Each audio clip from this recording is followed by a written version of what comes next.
True story.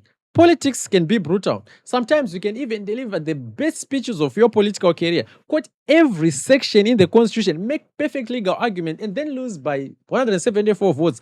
That's like bringing a spoon to a bride. Of course, you came prepared, but just for the wrong event. Parliament doesn't just award points because of beautiful speeches, it actually counts votes. So, right now, Constitutional Amendment Bill number 3 passed Parliament and Senate with 216 MPs saying yes, while only 42 said no. 216 honorable members have voted in favor and 42 have voted against the bill.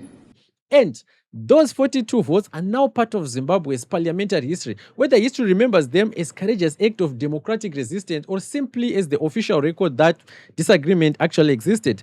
That's why today, we're not going to talk about who won. You already know who won. The question I have for you today is a much more uncomfortable question. It's more of just a myth buster. Did these 42 MPs strengthen democracy by voting no, or did their participation unintentionally made it easier for supporters of this bill to actually say, see, this was actually democratic. Democracy actually worked. Just think about it. Not whether that these 42 MPs were right, not whether that they were wrong. Okay, let me simplify it this way. Just think about a football match. Your team loses 5-0, and after the game, nobody's talking about the beautiful passes your midfielder made in the first half. Nobody remembers that your goalkeeper made 6 incredible saves.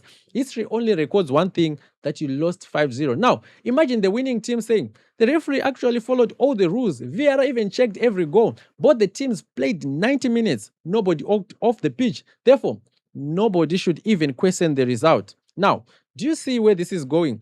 The argument now isn't about the score anymore. It is about the participation, what it actually meant. Did it actually sanitize the process such that now supporters of this bill have something very powerful they can point at? They can now say the opposition debated, the opposition argued, the opposition voted.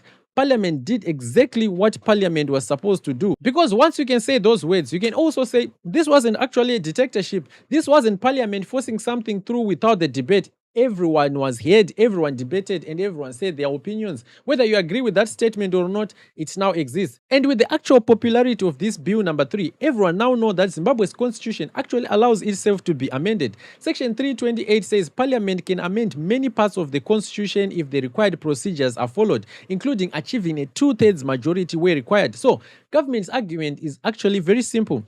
The constitution gave Parliament the power to amend the constitution. Parliament followed the process and the numbers were there. Therefore, the amendment is constitutional. Whether you like that argument or not, that is the argument. It's basically just like your grandmother's house rules. The rules tell you how to move furniture, but they don't tell you whether putting the sofa in the kitchen is actually a brilliant idea. They just tell you that if everyone agrees, then you can move it. Legality, not necessarily wisdom.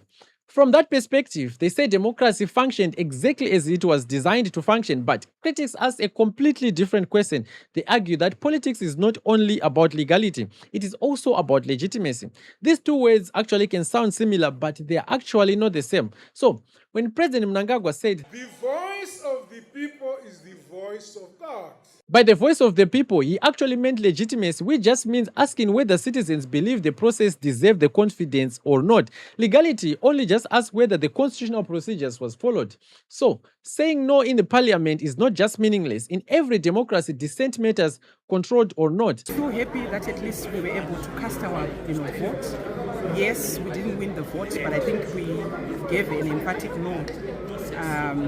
In terms of our rejection of the bill. So those 42 votes created an official parliamentary record showing that there was opposition to this bill. Future generations looking back at the Hansard and the voting record will never be able to say everyone agreed. That matters because democracy is supposed to record disagreement as well as agreement. The question is whether recording disagreement is enough when the outcome appears inevitable. That is the uncomfortable question we answer to. This is why the debate has become bigger than the bill itself. Some people actually believe that these 42 MPs did exactly what elected representatives are supposed to do. They debated, they opposed, and they voted no. Others ask whether a different form of protest would have carried a stronger political message. Do you think refusing to participate would have changed anything, or would it simply be dismissed just as abandoning parliament, or would it have even denied these supporters of this bill the opportunity to point at the opposition participation as evidence that the process was inclusive? Brothers, congratulations on the punches, but whose hand did the referee raise at the end of it all? So, maybe the real myth buster isn't whether bill number 3 passed. We already know that it passed. Maybe the real myth buster is whether democracy is measured only by the act of voting, or also whether people believe the process and their trust. Did the 42 MPs demonstrate democratic resistance? Did their participation unintentionally strengthen the perception that the process was legitimate, or is the truth somewhere in between?